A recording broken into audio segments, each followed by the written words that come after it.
Ora viva, estimado público, hoje estamos aqui num lugar que quem é da cidade do Porto conhece perfeitamente. Estamos na Rotunda da Boa Vista, mais exatamente, toponimicamente assim designada, na Praça Mouzinho de Albuquerque. Tenho aqui atrás de mim o monumento aos heróis da Guerra Peninsular.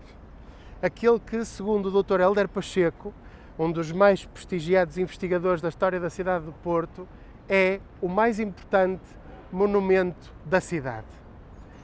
Ele iniciou a sua construção em 1909, mas na realidade a comemoração começou no ano anterior, em 1908. Por isso é que nós encontramos exatamente duas datas, 1908 e 1909. A primeira pedra foi lançada aqui mesmo pelo rei Dom Manuel II, o nosso último monarca, no dia 5 de julho de 1909. O projeto, que acabou por vencer dentre vários projetos que foram a concurso, de um júri muito exigente, eu queria só dizer que desse júri faziam parte nomes como o pintor Veloso Salgado, que conhecem das pinturas na Assembleia da República, na remodelação da Assembleia da República, aquelas grandes figuras patrióticas que encontramos na Sala das Sessões, na Sala dos Passos Perdidos e noutros lugares. Dele também fazia parte desse júri o arquiteto Ventura Terra, que deixou obra por todo o país e pelo norte de Portugal em particular. Eu destacaria aqui, por exemplo, o Santuário de Santa Luzia em Viana do Castelo, que é uma das suas obras mais conhecidas, mas há muitas outras. E esse júri decidiu que o projeto vencedor para este monumento que aqui está atrás de mim é da autoria de Marques da Silva, o mais conceituado arquiteto da cidade do Porto na época contemporânea, na passagem do início do século XX para os meados do século, juntamente com um escultor, ou seja, um projeto de arquitetura, de enquadramento paisagístico e um projeto de escultura. E é muito interessante perceber qual era a ideia que estava na cabeça destes homens. Era exatamente evocar o heroísmo, a resistência, a capacidade de luta do povo português perante os invasores franceses em 1808 e 1809. Nós sabemos que a esse conjunto de episódios que vocês têm visto noutros programas, por exemplo aqui na Rádio Transforma, nomeadamente na Hora de Ares, se chama as Guerras Peninsulares. As Guerras Peninsulares foram, no fundo, em Portugal e Espanha, esta resistência aos exércitos de Napoleão Bonaparte. E posso-vos dizer que não foi fácil. Lá em cima está o leão. O leão representa o Reino Unido, a Grã-Bretanha, a nossa aliada, a nossa mais velha aliada, e já temos visto isso noutros episódios deste programa. Isso é muito claro, a força, a garra do leão, não é? Sobre a águia. A águia representa o Império Francês, o Império Bonapartista, completamente arrasado, completamente derrotado, vencido, estraçalhado. Isto é uma metáfora militar, evidentemente. Era muito importante colocar um monumento na cidade do Porto aos heróis da Guerra Peninsular. Porquê? Por uma razão muito simples. Em 1809, a cidade do Porto é invadida pelos exércitos de Napoleão. Há um episódio que todos recordam e que vocês conhecem muito bem, que é o episódio da Ponte das Barcas. Sobre o Rio Douro, na margem do Porto, na margem de Vila Nova de Gaia, a maneira de fazer a travessia antes da construção da Ponte Pêncil e antes da construção das pontes que hoje conhecem, Luís Maria Pia, essa travessia era feita em cima de barcas, numa perigosa e difícil de atravessar ponte de madeira, que dependia, além das marés do rio, dessa estabilidade conferida por esses barcos. Não podem imaginar o que foi a fuga desesperada dos portuenses perante a chegada dos franceses, que se anunciava, que se percebeu. Aqui muito perto de nós chegaram à zona do Palácio dos Carrancas, que queriam atacar porque era uma residência da família real, onde hoje está o Museu Nacional de Soares dos Reis, e ao descerem para o centro da cidade, para a Baixa, aquilo que hoje conhecemos como a Baixa, vão realmente semear um caminho de destruição. Na base deste monumento, nós encontramos a Vitória, esta figura feminina que aqui está, enquadrada de sabre na mão, com uma bandeira na outra, representa o triunfo da força, da coragem, sobre aquilo que seria a força das armas. É notável o trabalho que foi feito pela equipa de escultores que depois, após o falecimento do primeiro idealizador e executor deste trabalho, que trabalhou com Marques da Silva, o trabalho vai ser finalizado por Henrique Moreira e por José de Sousa Caldas, dois escultores prestigiadíssimos da cidade do Porto. O trabalho está à vista. Vemos as peças de artilharia, vemos os homens e as mulheres a resistirem e a lutarem, e vemos a influência da escola francesa. Não nos esqueçamos que estamos perante gente que estudou nas escolas de Belas Artes. E as escolas de Belas Artes têm uma influência claríssima do academismo francês. As Écoles des Beaux-Arts, nomeadamente a de Paris, que era a mais importante. Isto traduz um sentido estético, traduz uma visão e uma preocupação de realismo, de perfeição e, ao mesmo tempo, de ser um instantâneo do momento histórico. Ao fazermos estes mitos e mentiras no exterior, queremos também salientar isto. A história está viva, em cada parede, em cada monumento, em cada lugar. Sentimos-lo aqui muito claramente na Rotunda da Boa Vista. Quem pode imaginar, com estas pessoas que passam por aqui todos os dias, estes automóveis também, estes veículos vários, que estivéssemos neste ponto tão central, onde confluem cerca de 8 vias diferentes que encontramos aqui à nossa frente e atrás de nós, e que é uma centralidade claríssima da cidade do Porto. A escolha não foi casual, como é evidente, e fazia parte de um programa comemorativo muito mais amplo, que abarcaria todo o país e que, não fosse depois a mudança de regime político e todas as convulsões que aconteceram, poderia ter-se executado exatamente como tinha sido pensada. Dar-vos aqui 2 datas. Se a primeira pedra aqui lançada, como vimos, pelo rei Dom Manuel II em 1909, imaginem quando é que o monumento vai ser terminado. Pois é, em 1952.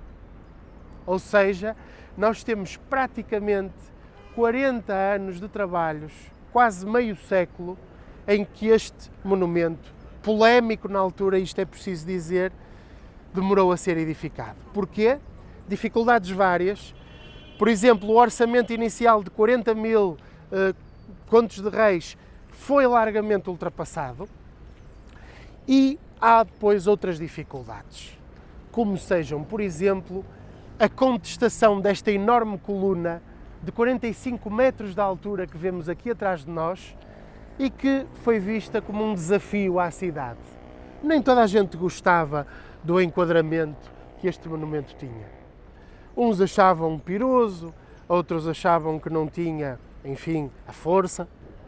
A realidade é que 50 ou 60 anos depois disso, nós olhamos para este monumento com fascínio, o respeito e o interesse claro que ele nos suscita.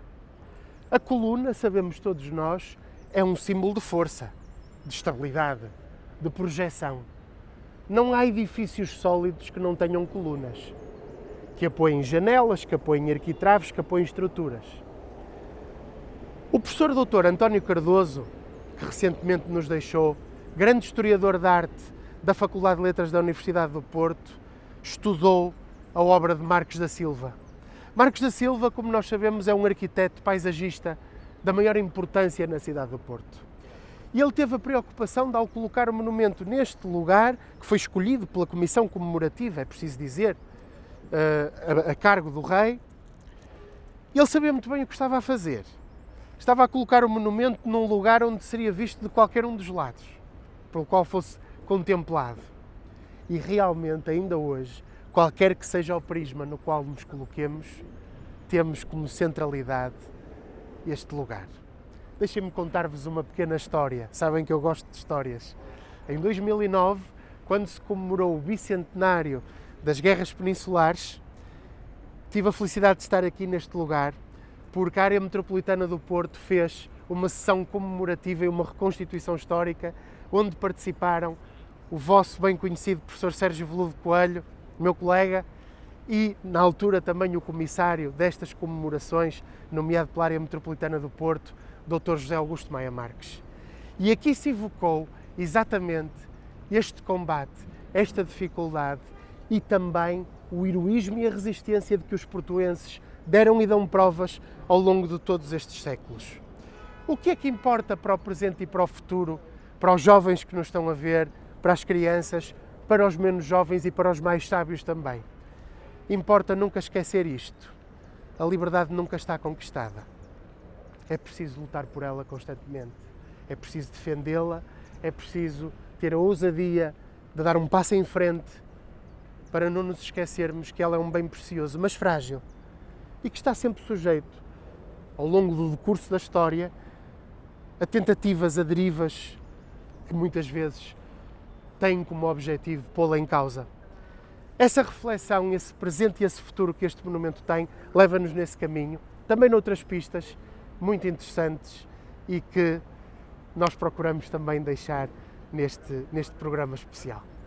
É preciso destacar, e olhando aqui para trás de mim, este trabalho notável de escultura, a exuberância do traço, o rigor, a descrição das imagens e a informação que nos passam, leva-nos a falar num nome, Alves de Sousa. Foi o escultor que, falecido prematuramente, com apenas 38 anos, depois de um labor técnico e de uma dedicação total a esta obra, nos deixou. Sobre Alves de Sousa, dizer também que ele estudou em Paris, na Academia das Belas Artes, com muita dificuldade. Estamos a falar de uma época em que os recursos financeiros não abundavam e Alves de Sousa teve mecenato, como os artistas do Renascimento, para poder desenvolver os seus trabalhos em Paris. Ora, a pessoa responsável, as pessoas responsáveis, digamos assim, também por esse contributo e por esse financiamento ao seu trabalho e ao seu estudo, à sua permanência em Paris, foram exatamente o arquiteto Marques da Silva e a sua esposa, que, diga-se em abono da verdade, numa altura particularmente difícil também, em que ele teve dificuldade em fixar os moldes deste trabalho e em arranjar materiais, em os pagar nomeadamente, porque tudo isto evidentemente exige, além de um investimento pessoal, um investimento financeiro. Conseguiu-se depois, muito mais tarde, que os escultores Henrique Moreira e José de Sousa Caldas efetivamente concluíssem este trabalho notável que vem atrás de mim e que está na base deste monumento aos heróis da Guerra Peninsular. Era importante também dizer que, de acordo com os estudos que têm sido publicados, e nomeadamente um muito interessante publicado pela Fundação Marques da Silva, que vão ver, efetivamente há um casamento entre este espaço onde estamos, urbanístico, e esta evocação. E esse casamento foi encontrado de uma forma absolutamente natural e clara. O Porto tem centralidade nas guerras peninsulares, mas como sabemos também, e veremos mais à frente nos outros episódios, o Porto tem uma devoção na luta pela liberdade, na resistência para com a tirania. E essa permanência constante, projetada neste espaço, leva-nos a que, em outros episódios, e já a seguir, descobramos mais curiosidades numa série que estamos a inaugurar exatamente com este monumento hoje, que se intitula Lugares de Memória e de Proximidade à Descoberta da cidade do Porto. Venham connosco e certamente que descobriremos juntos novas contribuições sobre os nossos lugares de memória. Obrigadíssimo, é um prazer enorme fazer este programa, estes episódios para vocês. Obrigado.